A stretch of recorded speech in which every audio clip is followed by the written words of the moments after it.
there is a woman who does. Shabbat Shalom.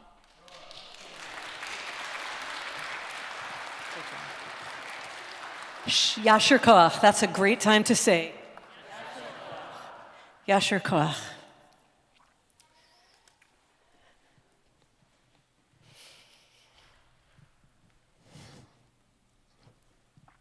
Shabbat Shalom. Satvi and Roxana, Yasher Koach, you have both offered us truly meaningful and timely teachings this morning. These are serious times, and they call for serious students of Torah, brave young people who are able to speak honestly with us, your Jewish community, and who are willing to be vulnerable with us so that we can show up with you and for you. So we are grateful for you both, for trusting us with your hearts and your truths. Yasher Koach. Satvi, you helped us understand the impact of women acting powerfully together, pulling aside Torah's curtain to reveal the ways in which, in our story, women often step forward to change the course of history and narrative.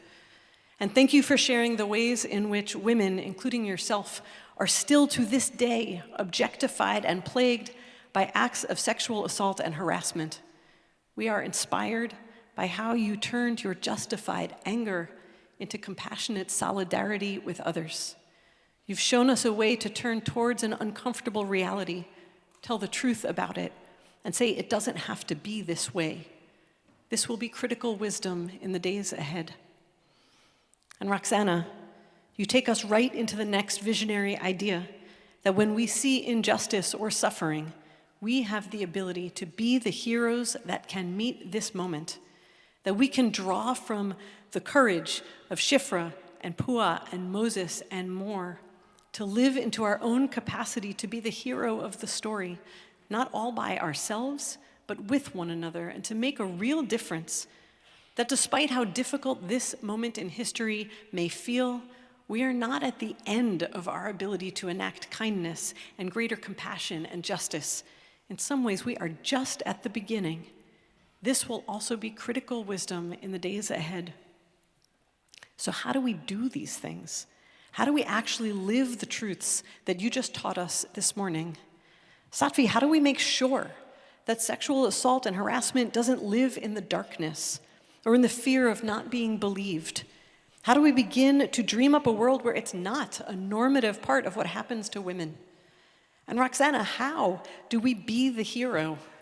How do we have the courage to acknowledge what is broken and believe we have the power to stand up when the thing before us might be so big?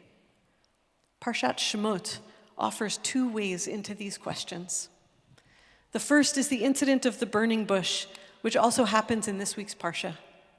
The story goes, one day Moses saw an Egyptian taskmaster beating a Hebrew slave. Enraged by this cruelty, Moses rose up and killed the taskmaster. Pharaoh found out and threatened Moses' life. So Moses fled to nearby Midian. Sometime later, Moses is tending his sheep in the wilderness of Midian, and he notices a bush that is burning, but it's not being consumed by the fire. Upon noticing it, God calls out to him from the bush, "Moses, Moses." And there begins our story of how God sends Moses back to Mitzrayim, ancient Egypt, to help free our people. While that's the general timeline, there's more going on here. Midian is about 300 miles away from Mitzrayim. For scale, that's just a little bit further than between CBE and Washington, D.C. Far, but not that far. So in Mitzrayim, an entire people are being enslaved, oppressed, and are living in terror, with adults forced into hard labor and baby boys being killed to suppress the growth of this supposedly dangerous race of people, the Hebrews. Meanwhile, just 300 miles away, the families of Midian were just going about their lives. They weren't Hebrews, so... And they're not evil, the Midianites. They're just doing what people do. So then what is the miracle of the burning bush? When Moses sees that it's on fire, he says these defining words, Asura na ve'er'e et hamar'e hagadol hazeh, madua lo yiv'ar hasneh. I will turn aside, and I will look at this great thing, and I will ask, why is it like this? Many commentators offer meaning behind the miracle of the burning bush, but I want to offer that what is extraordinary about what God does is not that God speaks from a bush on fire, but rather that right here, God teaches Moses how to turn aside and look at the thing that is burning. It's right in front of his eyes, but he and everyone else in Midian have been able to avoid it just by looking away. Rabbi Aidan Steinschaltz comments that in seeing the bush, Moses realized normally a flame would have consumed a flammable object such as the bush. This must not be ordinary fire, which is to say, this is not business as usual. This is something I need to turn aside for. And immediately after he realizes this, God tells him, "Take off your shoes, Moses, for you are standing on holy ground." In a place where we choose to turn aside, turn toward the truth that people are suffering and ask why, holy ground is manifested underneath our feet. Holy ground in sanctuaries and in house meetings and in strategy sessions and in the streets and in the courts and in schools. Midrash teaches that many shepherds had been this way before, but Moses took a moment to care about what was happening right in front of him and not let it become normative to his eyes. That is all it takes. Then when God calls his name, Moses, Moses, he can answer, Hineni, a word that in our tradition means, I am here, I am ready, send me. As you know, this Monday is Inauguration Day, and our incoming president has promised on day one to sign 100 executive orders. Some will target transgender people, some will undo protections for our planet, many are pointed at immigrants. He has promised to reinstate the racist Muslim travel bans, the ones that many CBE members protested at the airport 8 years ago, to close our southern border to refugees and asylum seekers, and to begin a mass deportation, all to suppress the growth of this supposedly dangerous race of people, which sounds a little familiar this morning. While we don't yet know much of what it's going to look like, or who will be targeted, or how, or when, like Moses, we are about to be walking by our very own burning bush. The way you taught us, Sattvi, to shine a light on even the most uncomfortable truth, we will need to do that here. Ours is to not look away, but to turn aside and look, and to figure out, Roxana, as you have taught us, where and how we might also be able to say, Hineni, I am here, I am ready, send me. How can I make a difference?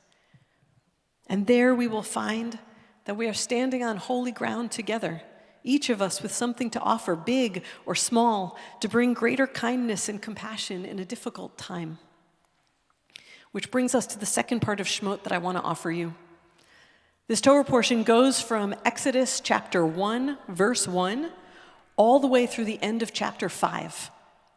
Chapter 5 has 23 verses. So we might think that it would go to right there.